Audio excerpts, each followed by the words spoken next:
All right, guys, happy Tuesday. And a question for you. It's been one that's on my mind all the time, perpetually, whether we're covering Justin Baldoni or whether we're diving into this new series. What should be the consequence for false allegations? Right? Because even if they're discovered, even if we get to the end of it and we realize, okay, yeah, Justin Baldoni was telling the truth, there is going to be some consequence to his life no matter what. Just being, driven through the press in this manner, having so many people form opinions about you. Can you really just recover from your life, even if at the end you're exonerated? I want to just leave you with that notion or question rather, and to have you guys write some answers when we get to comments today. For now, let's jump right back into Harvey Speaks.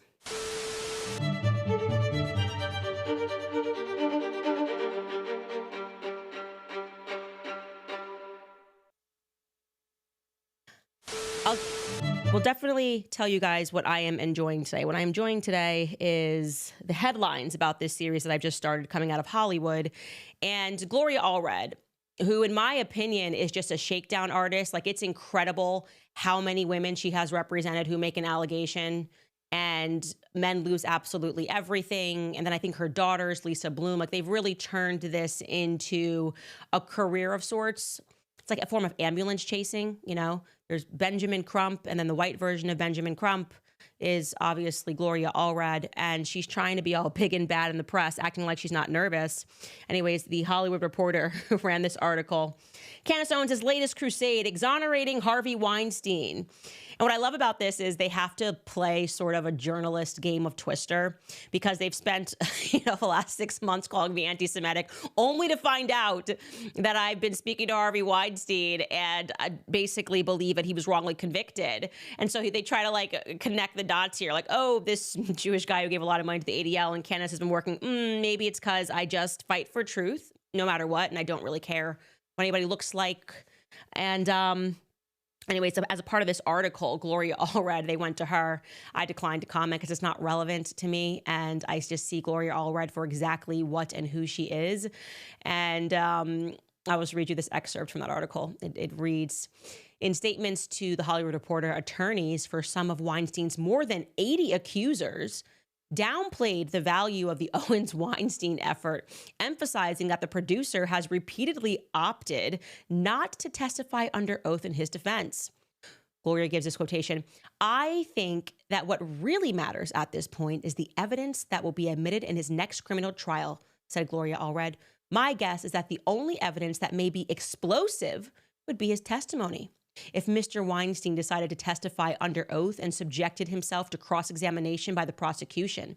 Given that he has not taken the witness stand in his last 2 criminal trials in New York and California, I am doubtful that he will choose to testify this time. And then another one of the lawyers on this case, lawyer Dave Ring, basically says the exact same thing. He's representing Jane Doe 1 in the Los Angeles trial. She actually went public in an entire spread for the Hollywood Reporter following his rape conviction. We'll get to that later, obviously, because that's honestly the wildest case of them all. He agrees with Allred and says, quote, Mr. Weinstein chose to not take the witness stand on his own behalf. He said, adding, this collaboration is yet another ploy by Mr. Weinstein's public relations machine to try and change public opinion about him and his sordid past.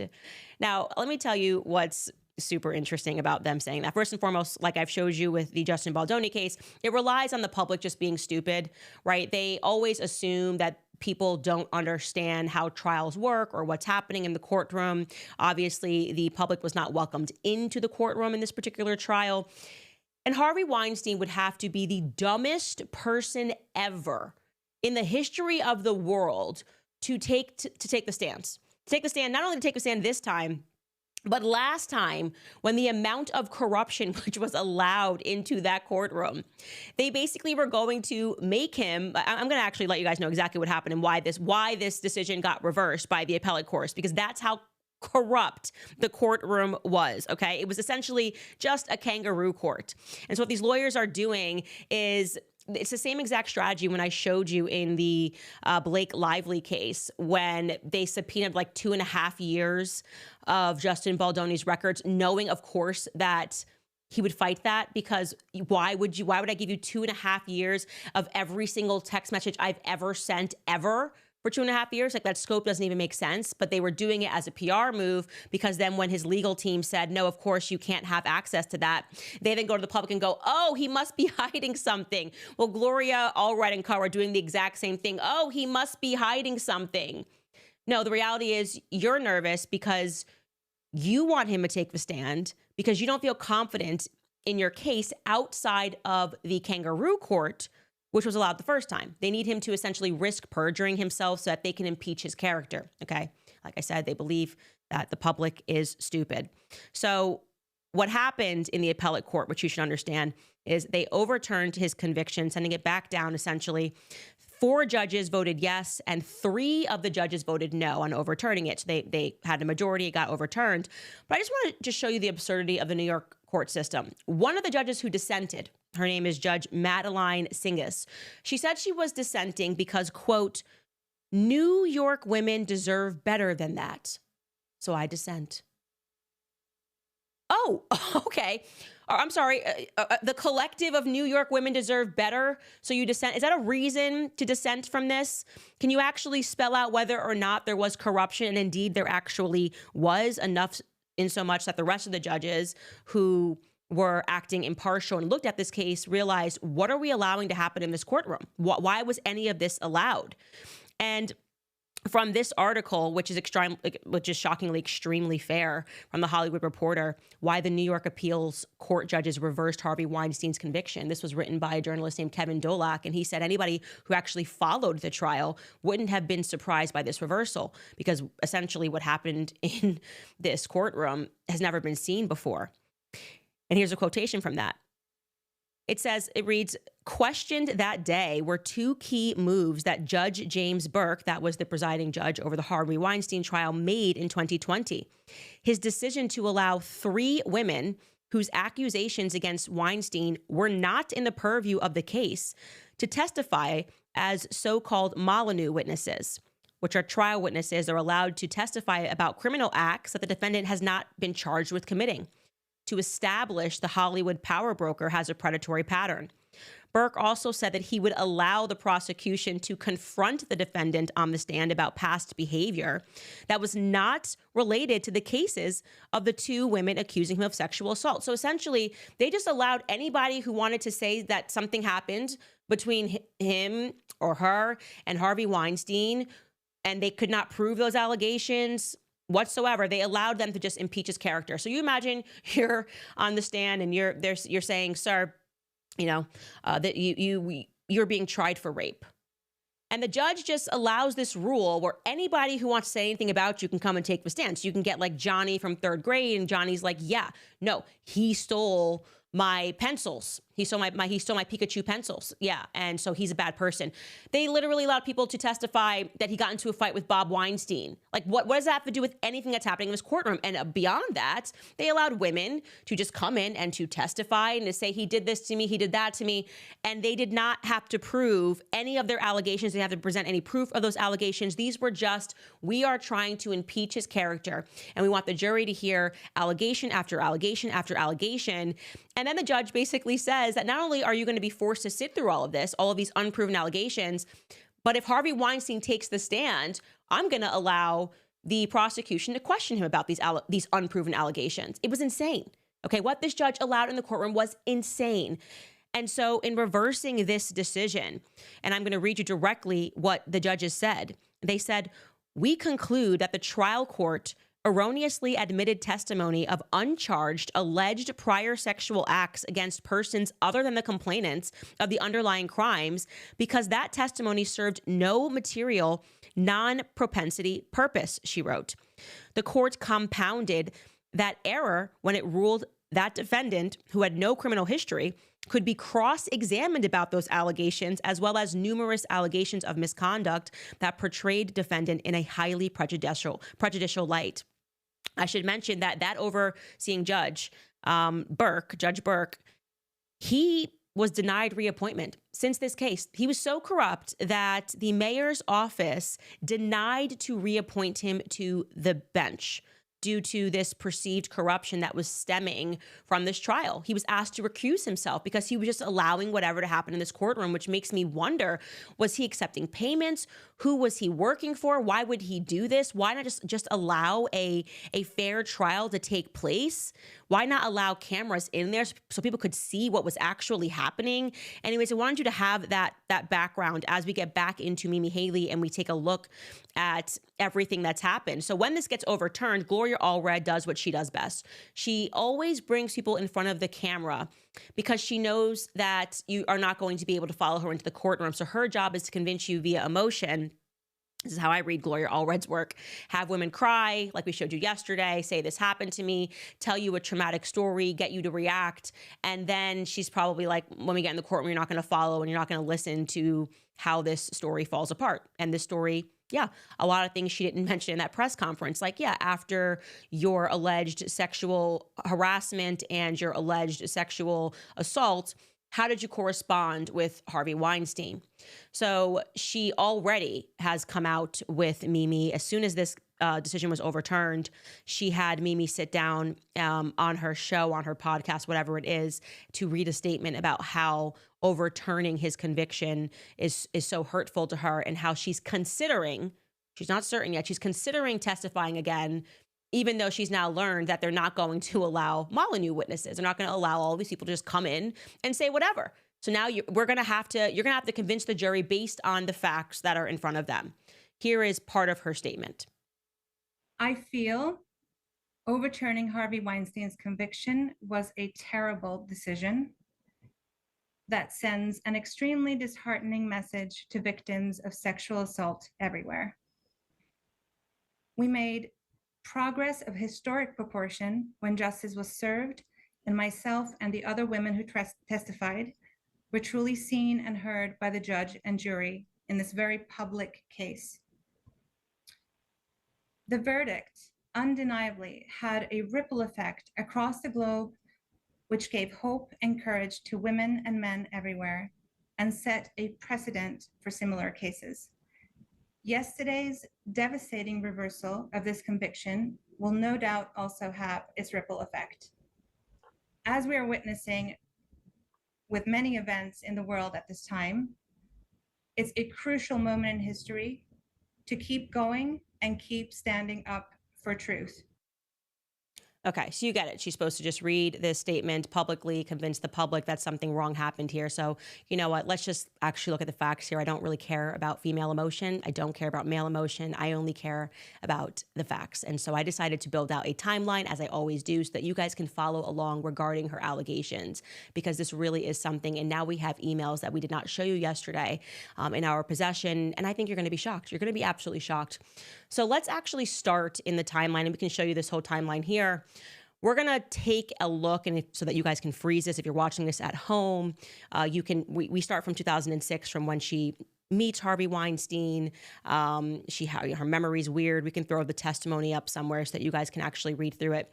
But for the sake of today, I want to start with July, because this is when she alleges that this assault happened, the one where she said, no, no, no. And so on July 9th, we have an email where Miriam sends an email to the Weinstein office asking for them to pay for her trip to Los Angeles. Okay, here is that email. You can read it. It says, "Dear Charles," presumably Charles Meach is an assistant of Harvey Weinstein. "I don't know whether you're the right person to speak to, but Harvey had kindly offered to arrange for me to go to LA early this week. I know I should have probably have called Friday, but needed to sort a few things out first. And so I would now like to confirm that if it's possible, I'd like to go tomorrow or Tuesday. Don't mind which. Please, could you let me know if that's cool?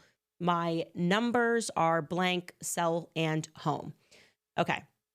The day after this is when Harvey allegedly assaults her at his apartment.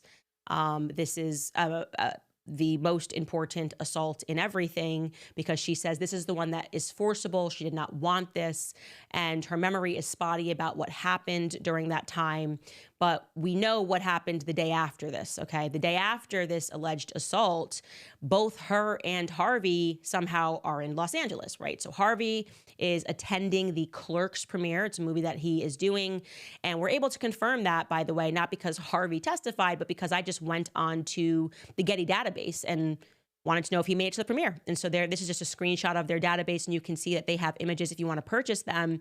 The Clerks to Los Angeles premiere, there he is. They snapped these images on July 11th, 2006. And then we learn from her testimony that she flies to Los Angeles on July 11th, the day after her assault. And when she's questioned about this by her side, she basically says, well, the trip was already booked, so I was just going to go anyways. Plus, I was going to see my friends. Plus, I didn't go to the Clerks premiere, so it was totally fine. So something that's crucial is that she gave her calendar, if we want to call it a planner, a calendar, to the district attorney as proof of what her whereabouts were all throughout 2006, because she kept a calendar just to kind of go, okay, I'm going to be here, I'm going to be there. And she jotted down numbers, and it became a crucial piece of evidence. But what the testimony shows is that she has this weird habit of crossing out the names that would show that she was in communication with Harvey's team. From July 13th to July 15th, okay, she is in Los Angeles. We can bring up that timeline again so that they can visualize this, okay? And you can see on July 13th to July 15th, she crosses off Dan Guando's name on her calendar, but his number is still there. So they're able to figure out that's Dan Guando. Dan Guando is Harvey's assistant, okay? So just to be clear, she was assaulted on the 10th. Then she goes to LA, and then they notice that from the 13th through to the 15th, and I'm going to bring you into the testimony now, that she goes to the Peninsula. The Peninsula notoriously is where Harvey Weinstein stays every time he is in LA. And she, for whatever reason, jots down his assistants' names. And she cops to the fact that she went to the Peninsula, but she can't remember why. So let's look at the top of that transcript. This is page 1695. So this is Harvey Weinstein's lawyer asking her on the stand. This is Damon, and he says, if we can go to the next page. Now, this is July 13th through the 15th. Do you see that? She says, yes, yes. Now, you said you didn't have any contact with Harvey Weinstein when you were in California. She replies, I said I didn't recall. Well, do you remember what happened if you went to the Peninsula when you were in California? It looks like I did, yes. And do you know Harvey Weinstein to have frequented the Peninsula? Not particularly, no.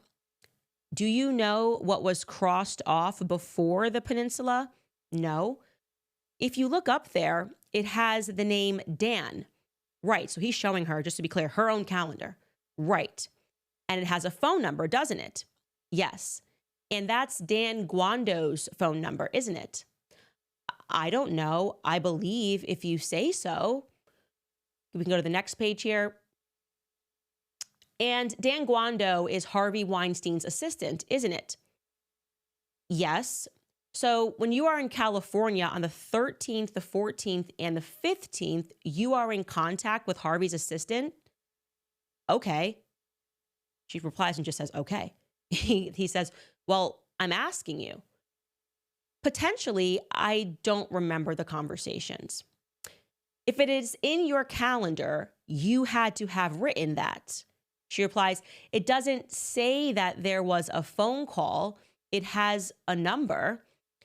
He says, and you would have gotten that number while you were in California, correct? I don't know. I don't recall getting the number, so I don't know when I got it. We can at least agree it's on July 13th, 14th, or 15th, or at least on that page, correct? Page referring to the page in her calendar. Not necessarily. That's just where I wrote it. And you wrote it on the page for July 13th, 14th, or 15th. Correct. And if we can turn to the next page, and who is Colin Calendar? This is very important because she's now seeing an entry on her calendar. She's written the name Colin Calendar. She answers, he is somebody who was working at HBO. And you met with Colin Callender while you were in California to pitch something. No, to ask for work, I think. To ask for work. Potentially, yes. That's on July the 17th, correct? It looks like it, yes. And then at the bottom, it says 10 o'clock p.m., hospital, letter, baby. No, it says Cedars-Sinai. I apologize. But that is when your friend's child was born, correct? Yeah, the next day, actually, but yes. So you were still in California at that time, yes? And that was still on the ticket that Mr. Weinstein had provided for you, correct? Yes. And if we can go to the next date. So, ma'am, we discussed a little bit earlier how sometimes you draw things on your calendar to reflect your mood. On the 20th, the 21st, and the 22nd, you drew some more hearts and some flowers, correct?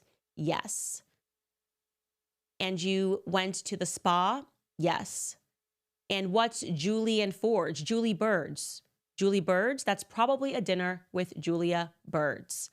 Okay, so the purpose of this is he is showing that it looks like she's had some communication with Harvey Weinstein, because not only, and again, we can pull up a timeline that I made, not only does she allege that he horrifically, sexually assaulted her on July 10th, but now we're learning that for whatever reason, she went to the peninsula. She can't remember. It looks like she had some correspondence with Dan, the assistant, but she can't remember. But what we can confirm is that she took a meeting with Colin Callender from HBO, and she could have only gotten that contact from, Harvey Weinstein, because as you see, he is the former president of HBO, okay? The former president of HBO. So it's looking like on Harvey's dime, and again, I'm just reading this common sense. On Harvey's time, she went to LA. She's drawing hearts in her calendar. It doesn't seem to be, she's testified earlier that she draws hearts and stuff to demonstrate her mood. She doesn't seem to be in the mood, I think is what Damon is implying here, of someone who just survived a horrific assault. And she's meeting with people that Harvey presumably put her into touch with. She's there for 2 weeks, and then she returns on July 24th to New York City from California. And then we see that she has an entry on her calendar to CHW, okay? This gets into the next assault, the one that we spoke about yesterday on July 26th, just 2 weeks later. She says that Harvey assaults her again at the Tribeca Grand Hotel. And we should get into this testimony about this because it is crucial. So I'm going to pull this up on my laptop so I can read through it a little bit closer. This starts on page 1700. Okay.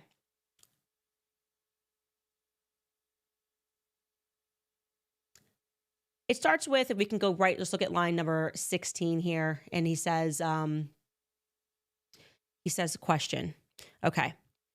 At some point, Mr. Weinstein gets in touch with you and you put that in your calendar for a meeting at 5 o'clock p.m. in Tribeca Grand Hotel, correct? Yes.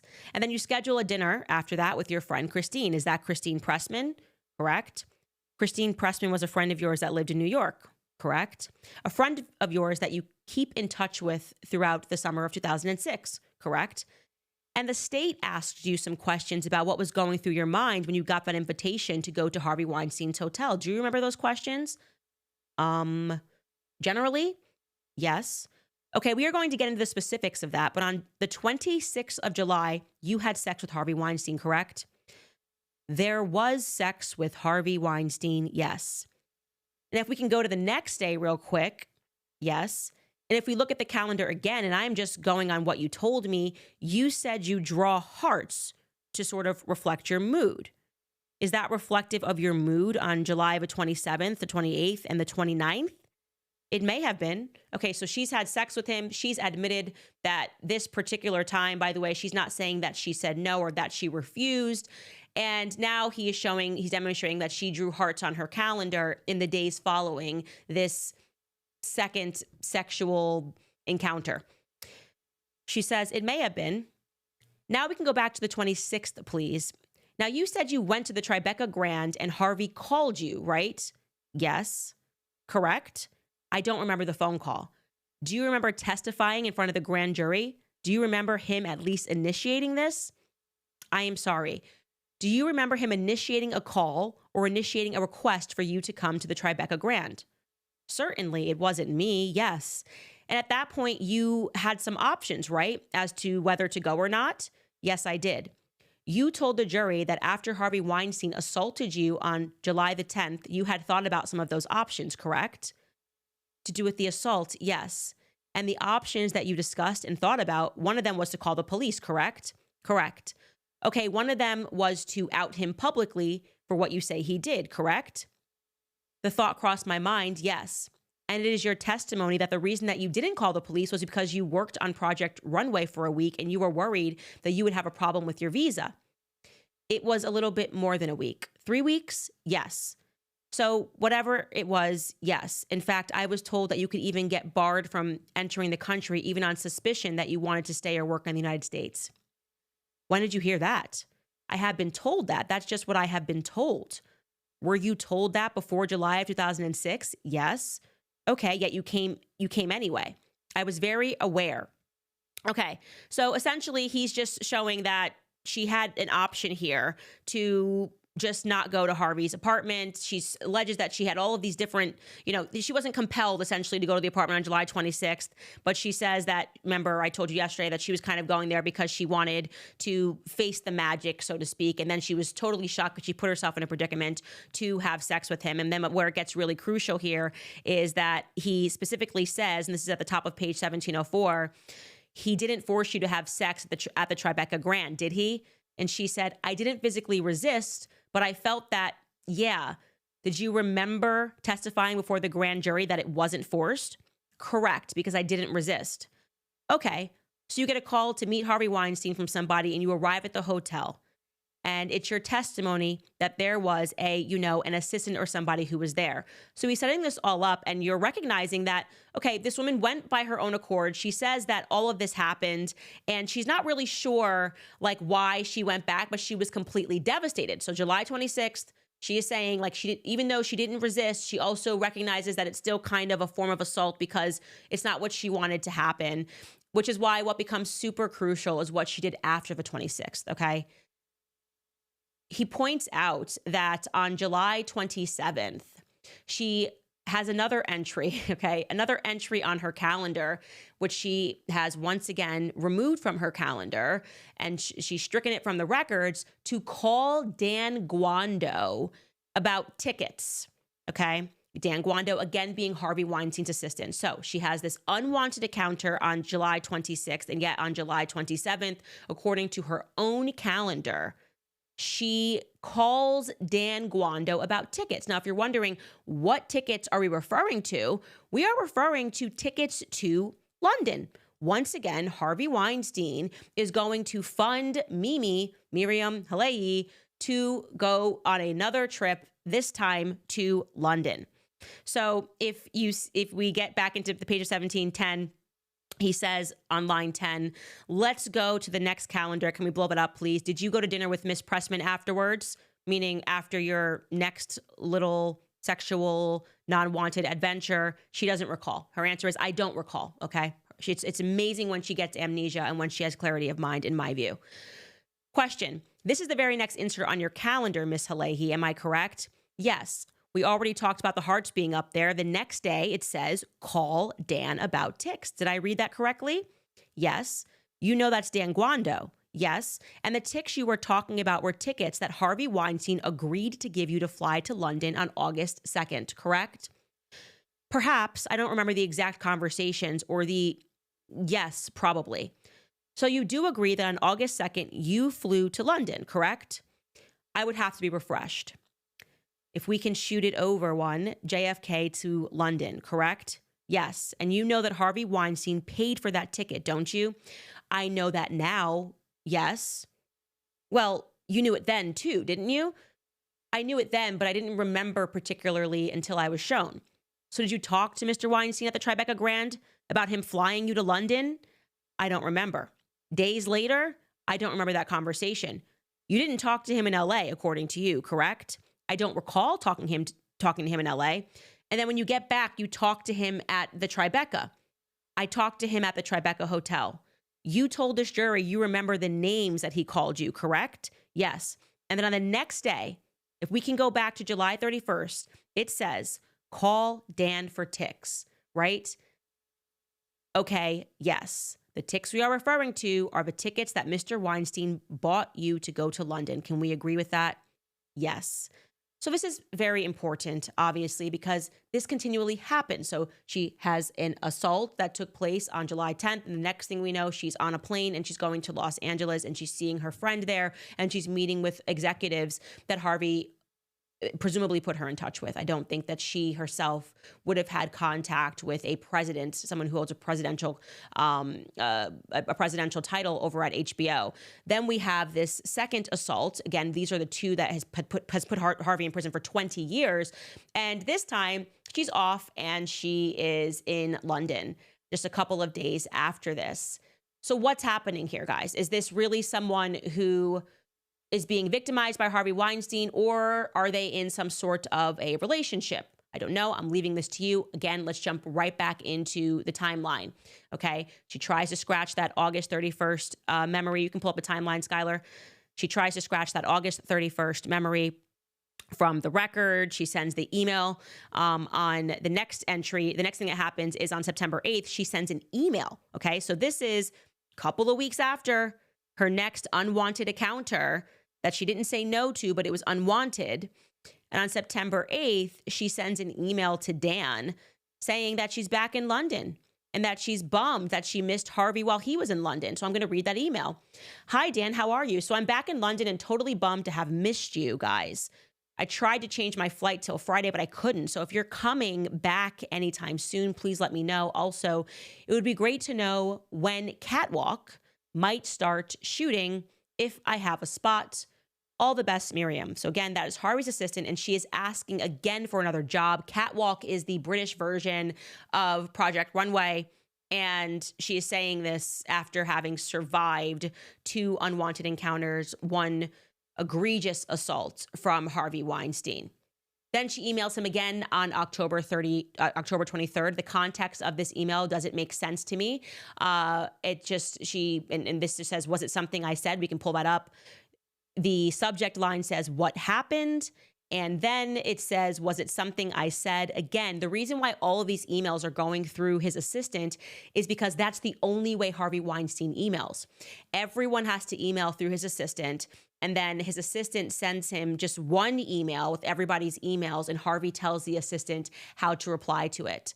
And so I'm guessing that the reason she wrote, was it something I said, was that she didn't get a response, perhaps, but I have no idea what the context is of that email, but I'm just letting you know. She reaches out again on October 23rd. Maybe she's saying, I didn't get the position on Catwalk, or you guys never followed up with this, but I can't be sure about that. The next time that she reaches out to the man who has assaulted her twice is just a few weeks after that, on November 6th. And this time she meets Weinstein at a hotel again. Unbelievably, on November 6th, she meets him at a ritzy hotel called Claridge's, which is in London. And she alleges that she went there to pitch a project to him. And I'll take you to the top of her testimony about this, okay? We're now at the top of page 1721. And he's asking if he can publish evidence right there on line 9. Actually, we'll go a little bit above. Mr. Chironis asks the judge, he said, and I ask that be received in evidence and published. Essentially, that's just him saying to the judge, I'm going to show you something and I want this to be published as an exhibit, as evidence. The court says, okay, it is received into evidence, and then he resumes his questioning. His question is, and that's a meeting with Harvey Weinstein at 4:00 p.m. at Claridge's, correct? Correct. And do you remember that meeting? I remember meeting him in London and showing him a trash TV idea on my laptop.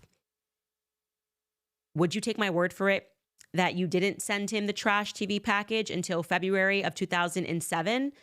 Now I'm going to pause and tell you why that exchange is significant. She is alleging that she met him because she was showing him a TV project that she was working on. She was pitching him a TV idea. And what he is saying is that we've got proof and we have got receipts. So that is actually not what you were doing there. And that doesn't come until February. So she's trying to come up with a reason why she's at Claridge's. She's trying to make it professional. And this lawyer's dropping some hints that I don't know what you were doing at Claridge's, but what you say you were doing is not what in fact you were doing. So she maybe recognizing, he says, would you take my word for it that you didn't send him the trash TV package until February of 2007, which is 3 months later? She replies and says, I was already thinking and writing about trash TV before that time. When you were thinking about it and writing, you wanted someone to produce it, correct? Not necessarily. I may have just been showing him the idea to see what he thought about it. Like a friend would show a friend something? No, a person would show somebody who is very experienced in the field something. And that's what you thought of Mr. Weinstein in November of 2006, that he was a person that you could share your work with because he was experienced in the field, correct? Right? Yes, I felt he was a successful producer who knew a lot. And that Harvey Weinstein, you signed that HW, correct? Yes. And if we can go back to July 10th, remember that's the first assault that she said. She said, no, no, no. Are those similar? Not really. Did you write them both? He's again referring to the calendar. Like I said, I don't know anyone else who would have written in my calendar, so I would say yes. You talked about trash TV, correct? Yes. Trash TV was a concept that you had developed along with some friends, right? Yes. Mainly yours? Yes. It was sort of your brainchild, something that you wanted to get off the ground. Yes, it was an idea. It was an idea that you maybe wanted to turn into a show? Yes. Yes, an online show, yes. And you put together a treatment for that show, didn't you? Somewhat, yes. And at that time, in February of 2007, Michael White was still alive. Yes. You had met producers on the TV show Shoot Me in England, right? Or Shoot Me Too. I was a producer on Shoot Me Too, yes. And at this point, you are 29 years old, correct? And you knew a lot of people in the industry, didn't you? Yes. And you knew other producers, absolutely. You knew other directors, yes. You knew actors, yes. You knew a lot of people, yes. And the person that you decide that you are going to pitch this to, yes, is Harvey Weinstein, yes, and many others. I pitched it to many others. I met with a lot of people about trash TV. So he's setting her up, and he's just basically saying these, and what I'm reading from this back and forth is, you're testifying that this person assaulted you twice, or assaulted you once where you said, no, no, no. The second time you was unwanted. You were fearful of this guy. He was big. And now you're telling us that you're in London. And while you're in London, you have all of these contacts because the person who was your father figure, that guy that we spoke about last episode, Michael, he set you up with a bunch of people. You're producing a movie. Why would you move to message Harvey Weinstein at all? Okay, you're not under Harvey Weinstein's spell now. You can't pretend that there's a reason that you need to reach out to him, and yet you do twice. And he shows the emails there, and there are emails of her pitching this concept to him in February of 2007. Let's take a look at those emails. This trash TV show that she wanted to get off of the ground. And she writes, hey, Dan, haven't spoken to you in a while. I hope you're well. This is February 9th, 2007. Please, could you forward these attachments to Harvey? It's a letter and a sort of treatment for this project I want to do. I'm not forwarding someone else's stuff. It's my own thing. So please, please, please, could you get him to read it? I'd really appreciate it. I could have attached these little mood clip videos I made, but the files are too big to email. Anywho, it would be great if you could let me know if you've received this. And then once again, the way that she ends the email doesn't seem like someone who's terrified of Harvey. All the best, Miriam. She's begging for that to be delivered to Harvey. So what am I to think if I'm on the jury and I'm looking at this and I know people who have actually survived sexual, like rape, sexual, a terrifying thing to live through. And I'm watching this person right after these encounters in 2006, and she's trying to get in touch with him. She's meeting him at hotels. She's spotting on the details about why she's at these hotels or if she's at these hotels meeting him. But we're able to prove via calendar entries and emails that she is pursuing Harvey, trying to get him to pick up one of her projects. What are we to make of that? I'm interested to see what you guys are thinking about this as you're reading through all of these emails that took place following her unwanted encounters with this monster. I'm going to take a pause and I'm going to quickly run you through what some other emails that she sent in that are incredible, in my view, absolutely incredible. First, we'll start by thanking one of our sponsors, PreBorn. Planned Parenthood is spending millions to target vulnerable women, convincing them that the abortion pill is quick and it's an easy solution. What Planned Parenthood doesn't tell them is that devastation follows. There's pain, there's regret, there's a reality of having ended a life. That's why PreBorn is stepping in through innovative technology. PreBorn is teaching abortion-determined women before they take the pill, before it's too late. In fact, to date, PreBorn's network of clinics has rescued over 300,000 lives and have seen over 90,000 women come to Christ, and does not stop there. PreBorn's network of clinics are with these moms every step of the way, offering counseling, maternity supplies, and the support that they need to choose life. But they cannot do it without us. Just $28 provides an ultrasound to a woman in crisis. That is it, just $28 to help her see her baby and choose life instead. So to donate, just dial pound 250 and say the keyword baby. That's pound 250 baby. Or you can donate securely at preborn.com/Candace. Again, that's preborn.com/Candace. Also reminding you guys of PureTalk, because I know that so many people are tired of the high monthly payments just to have a cell phone. Well, it's time to ditch your overpriced big wireless contract and visit my friends at PureTalk. You do not need to pay $100 a month just to get a free phone. PureTalk, which is my cell phone company, says no to inflated prices. With a qualifying plan, you can choose an iPhone 14 or a Samsung Galaxy for $0. And yes, this is for premium service on America's most dependable 5G network. So get your iPhone 14 or your Samsung Galaxy for $0 with a qualifying plan by going to puretalk.com/Owens. You can make the switch in as little as 10 minutes. No hassle, no gimmicks, just honest to goodness wireless priced right. Visit puretalk.com/Owens to claim your new iPhone or Galaxy with a qualifying purchase from PureTalk, America's wireless company. That's puretalk.com/Owens for details. Okay, so now we are in 2007. As I said, she has sent that email to Dan Guando once again asking for Harvey to look at the treatment, to look at this treatment that she has put together for trash TV. And then 10 days after that, so that was February 9th, that email that I just read, 10 days after that, she sends him a long email to thank Harvey for his trash TV help. This is February 19th, 2007. Let's read this long email, or parts of this long email that she sends. Remember, none of this, for whatever reason, and she had a long press conference when she came out and cried with Gloria Allred. She just didn't mention that this is what took place after her horrific assault that she survived. She writes, "Dear Harvey, thank you so much for your kind offer to help and for John's call. It was very informative and he's very sweet and helpful. I've mulled over all the things that he said and carefully examined the websites he suggested, as well as bought the book he thought I should read. Some of these sites I'd seen before and some were new, and it was great, as I feel I can now move forward with even more confidence. There is nothing, touch wood, like my vision for trash out there yet. As I was telling John, I had some unexpected developments with this in the past few days. As you know, I bought a few trash TV websites, but wasn't able to get the one I really wanted that would solve my trademark issue, trash.tv. Well, I found out the person who owns it is actually producer-director Philippe Calland, who incidentally produced my friend Adam's movie Dead Girl. Adam, who was at one point going to partner me in trash, but will now just help with the content. So it turns out Philippe has been wanting to do this for a while too, but has been busy on films to develop it. Though he has people to deal with technical business programming and PR stuff, etc., ready to launch it. We're hopefully meeting in the next few weeks to discuss a collaboration.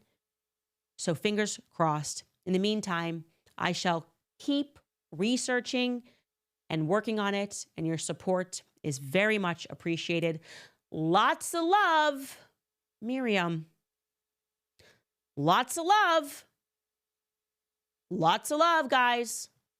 So lots of love that she was feeling towards Harvey for his help. Obviously, he helped her somehow with this, getting in touch with this John guy, and she's feeling, once again, tons of love. And I want to be clear, that woman who's writing lots of love puts Harvey in prison for 20 years. Okay? 20 years.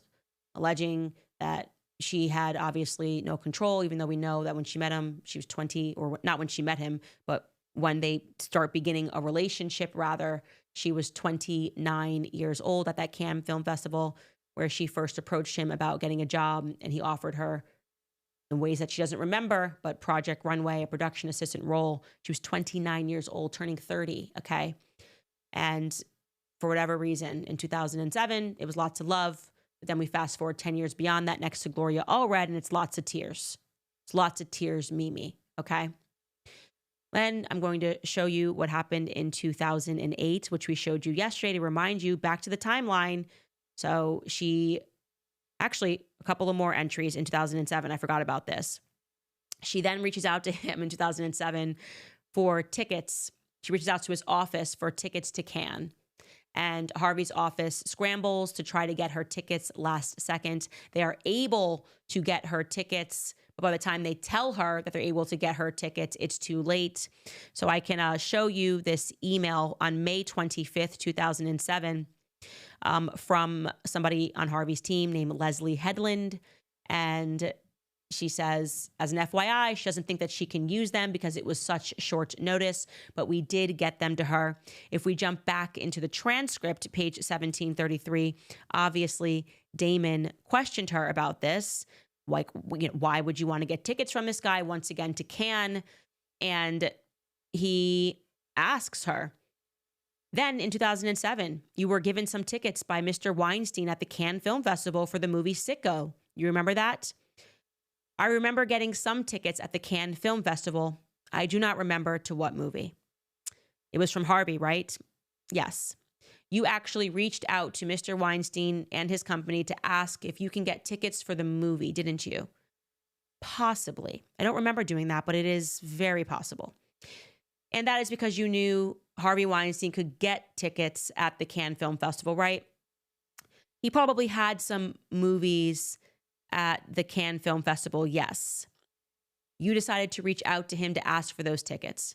Yes. Did you see him at all in Cannes in 2007? I don't remember seeing him, no.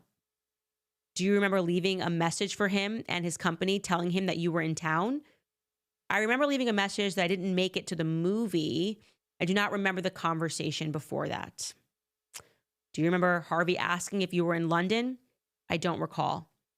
I'm going to have somebody show you a document. This is when he shows the email chain to help refresh her memory that these things that he is implying actually did happen, that she reached out to his office and she secured tickets and they were helping her to get tickets, and that he replied by asking his team to see if she was in London. So once again, clearly we are seeing, when we jump back into our timeline, that her and Harvey Weinstein had a good relationship, okay? They had a friendly relationship, whatever it is you want to call it, a platonic father-like, I don't know, I don't understand, but it's not giving me 20 years in prison. Like, when I read these emails, I'm not getting 20 years in prison. When I read these emails, I question the morality of someone like Gloria Allred. Like, how do you put your head on the pillow at night? Because for me, that's the most important thing. The most important thing is that whatever you do, even if it's a truth, if it's a hard truth, that you are able to go to bed and sleep soundly knowing that you are actually fighting for truth and that you are actually fighting for justice, not social justice, not the Me Too movement has taken off and there's an opportunity for women to bring allegations against men that are going to go unchecked because the emotional climate in America is demanding somebody's head in a platter, and that person should be Harvey Weinstein. Not social justice, but actual justice. I question Gloria Allred. I question how she gets through reading these emails and says, you know what, I'm going to go forward with this. I'm going to go forward with this case. And the reality, which we learned throughout this transcript, is that Gloria Allred, they actually represented her for free in the criminal matter, because once somebody is charged criminally, you can then go after them civilly and make money. And he questions Mimi about those intentions. Like, are you intending to sue him after? And she kind of dances around and won't say anything. And then, of course, once the conviction happens, yeah, this is what this is. Are we going to ask for money? Does this come down to money? Then, of course, we know, jumping back into that timeline, so Miriam writes him on May 27th, 2007, and she thanks him for the tickets and says that she could not use them. Again, this is back at Cannes, so she's conversing with him all through 2007. And then on June 27th is when she sends that email about the Addams Family being turned into a musical. Harvey replies and tells her that she's a genius. And then that last email that we showed you yesterday about the Kundalini yoga and looking for a job. Many of you guys pointed out that email looked very sexual because she says my kitty needs feeding or my cat needs feeding. You know, I'd really appreciate any leads. She's asking for a job and she ends it by saying my cat needs feeding. I don't know if that's meant to be a sexual connotation. I didn't even process that because my brain is really not in the gutter at all. But yeah, it's objectively weird that you would end an email by saying my cat needs feeding. And nowhere in the transcript can I find that she has a cat. I have found that her roommate had a cat and a dog, but that was back in 2006. I don't know if when she was in 2009, probably living with somebody else, if she had a cat. I don't know if Harvey knew her cat, but my cat needs feeding does sound like it could be sexual. I'm not sure. And that's what we've got. That is what we've got regarding Mimi Halei, who is deciding whether or not she's going to take the stand without having a courtroom that is filled with people who are able to just launch allegations and essentially emotionally move the jury. Now that Molyneux standard has been removed, she doesn't know if she's going to take the stand. She's considering it. Maybe she will do it on behalf of women. And I really hope she does. I really hope she does because this stuff is crazy. As someone who is about to give birth to her third son, the idea of this happening, the idea of a man going to prison for 20 years and these emails being ignored by the jury because people are on the stand saying all sorts of wild things unchecked terrifies me. It terrifies me. It should terrify you. I want to address some of your comments here from episode 1. One person wrote, devil's advocate here. If it takes domestic abuse victims at least 7 times to leave their spouses, what makes you think that these women who knew Harvey from one call could destroy you would not go back and do what he wants? Entirely different circumstance, okay? Domestic abuse victims are people who tend to be in long-term relationships with someone, okay? So if you're married to your husband and you say you went back 10 times after he was beating you, I am much more sympathetic and understanding to that sort of a scenario because you go, they have all these considerations. I want to keep my family together. You know, I'm addicted, whatever it is. You hear of these circumstances. You don't hear of a woman who in this circumstance admits that she pursued Harvey Weinstein at the Cannes Film Festival because her father figure mentor, Michael White, the producer, who was 40 years older than her when she met, who was taking care of her, right? Or she became his personal assistant, has a stroke. And it looks to me like is she looking for her next person to take care of her? I don't know. But she then, when she has that first icky feeling that she says she left the hotel at Cannes, his hotel room, after he asked her for a massage and she cried, she could have ended everything right there. There's no instant. You could have been like, that was creepy. That didn't work for me. That was really weird. But she doesn't do that. She takes a job opportunity instead. And it wasn't for her visa because at that point, she wasn't in America. She was living in London, okay? This wasn't a person who needed to be in America at all. This was somebody who wanted a job. And she says that. She says she wanted a job. So she's not going back because there's this pull or she's worried. If she had left that hotel room and said, I'm actually all good, I actually don't want the job at Project Runway, what was going to happen? He's going to waste his time when there's a tons of other actresses, clearly, that are throwing themselves at him because he's a power broker. And so Jen Lynn, also to answer another comment here, Jen Lynn writes, I'm a sexual abuse and rape survivor. I have never heard of anyone going out of their way to contact the abuser back. And I've been in a lot of support groups over the years. Something is fishy. Another person echoes that sentiment. This person writes, hi, Candace, as a victim of horrific R in Australia, I can attest that the last thing you want is any contact with that individual. 18 months for a jury trial, and even after the verdict, when the person is finally released and you live in a small city, I am hypervigilant. If a man walks past wearing the same aftershave as an individual, I go into a full panic mode and lock myself in my house.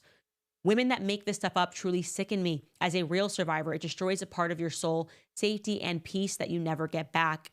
I wondered in my mind, if Harvey's team dismissed a lot of women who had said that they were abuse survivors because they didn't know in the climate of Me Too what they were going to get. But just in looking at all the comments, I actually think they should have had abuse victims, real abuse victims on the stand, because they would have looked at this evidence, because there were so many of you commenting like this, I would never do this. I avoid this person like the plague. So what separates an individual like the person who just commented from Australia and Mimi? What is the difference here? Why are survivors of rape, when they hear this timeline, why do they feel motivated to comment and say that this disgusts them, that this makes them angry? It's because we recognize that there is a difference, right? There is a difference between what I would describe, and again, I was not on the jury. What I would describe is a sugar daddy, sugar baby relationship that didn't actually produce an A-list celebrity, who a person maybe then, as she got older, saw an opportunity and said, okay, you know what? I actually would like to renegotiate that. I'd like to renege everything I did in the past and to instead present myself as a victim. You know, there's a huge difference between that and people that are actual survivors, and conflating the two only hurts the women who are actually raped and sexually assaulted. But this put them away for 20 years, guys, 20 years. I'm going to read some of your comments that are coming in live right after we thank American Financing, because I know that so many people work hard to support themselves and their families, but it may seem as though you are taking a step back every month instead of moving forward. When the bills are higher than what you bring in every month, you have to swipe that credit card to cover the difference, and the debt keeps adding up. But if you own a home, my friends at American Financing can help you break free from that cycle. American Financing is saving people just like you an average of $800 a month. You can think about what you could do with that extra $800 every month and not have to worry about those minimum monthly payments. And even better, it costs nothing to find out how much you can save. All it takes is a quick call to American Financing. And if you start today, you may be able to delay 2 mortgage payments. So call American Financing today and start your journey towards being credit card debt-free. Call 800-795-1210. Again, that's 800-795-1210, or you can visit americanfinancing.net/Owens. That's americanfinancing.net/Owens. Okay, reading some of the comments that are coming in live. This person just gave us a huge donation. Spit and Fire writes, finally, someone exposing these Me Too fakers. Me Too fooled the world too long. Believe all women is a joke. Said a woman, believe the truth, period. Yeah, and like believing all men is crazy. Men lie. I could go through things, obviously, when we get through and we're looking at Ryan Reynolds and all this stuff. It's like, how could you just condemn an entire sex and just assume that one sex always is telling the truth? It's that to me is actual insanity. Brian Schwartz writes, I'm thinking Harvey was conspired against. Yeah, I think there's a reason that judge wasn't reappointed. And I'm wondering whose bidding he was doing, because he was asked to recuse himself. I believe the mayor's office asked him to recuse himself and he refused. And he just allowed anything to happen in that courtroom. And the only reason you would allow that you would allow these people to just impeach his character with all sorts of stories, and then to say that not only that, but if you take the stand, you're going to have to defend yourself against these unproven allegations, is because you know that the actual facts of the case are not strong enough to convict him. Otherwise, it's not necessary. You don't need any extra people. You just go, as soon as you see this evidence, everyone's going to recognize this man is a hardcore rapist, that he engages in sexual assault, and he should be put into prison. The judge didn't have that confidence. Gloria Allred, in my view, did not have that confidence. And they still don't have that confidence, in my view, because they're trying to publicly pressure him to do the dumbest thing possible, which would be to get on the stand so that they can start asking him a bunch of questions. No, you have the evidence. Try it again. Try it again. With more people now aware of what's happening with this case also. Calling it a PR stunt to read the emails? I'm not being paid by Harvey's team. Harvey's team isn't asking me to do anything. Harvey didn't even want me to do this because Harvey's still on the left. Think about that.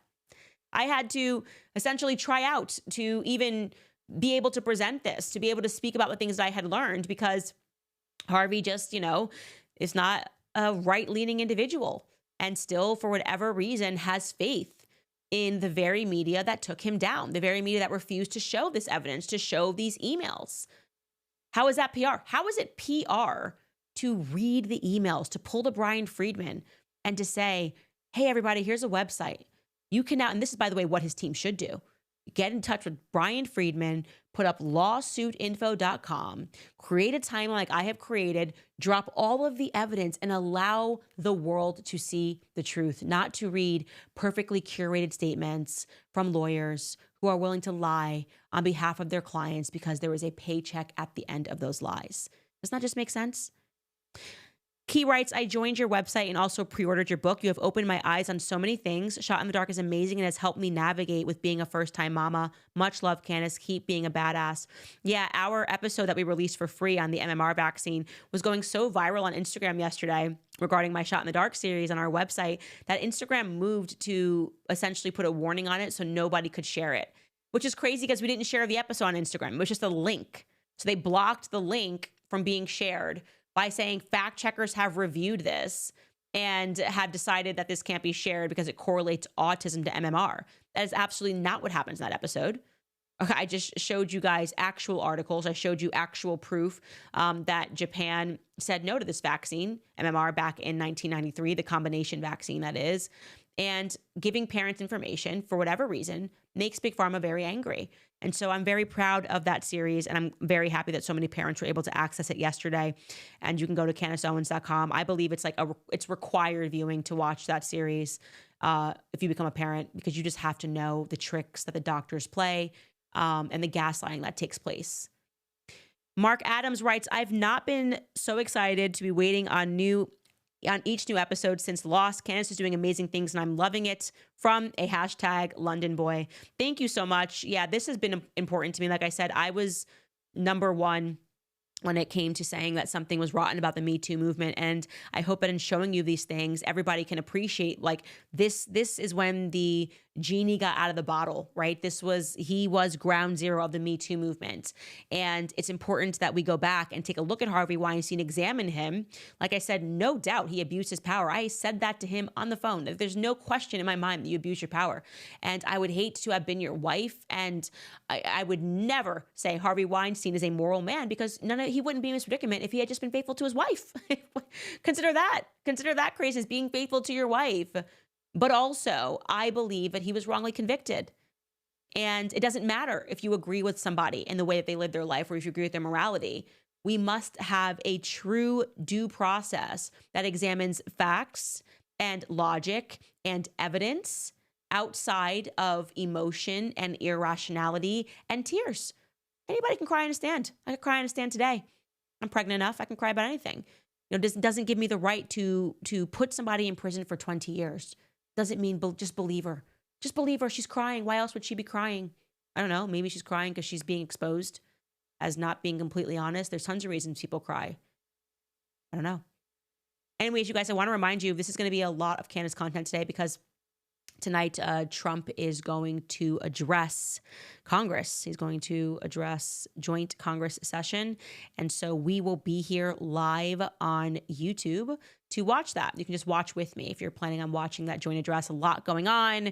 If you're super into politics, obviously, you know us stopping the funding on Ukraine. Who knows who's not going to attend? It seems like people are constantly always protesting in Congress as opposed to just doing their job left and right and sitting down and listening to whoever the president is respectfully. But we're going to see what's going to happen tonight. We're going to see what Trump has to say. Again, this is not a State of the Union, but it is a joint address. So I hope that you guys will come back and watch it with me. It will be at 9:00 p.m. Eastern.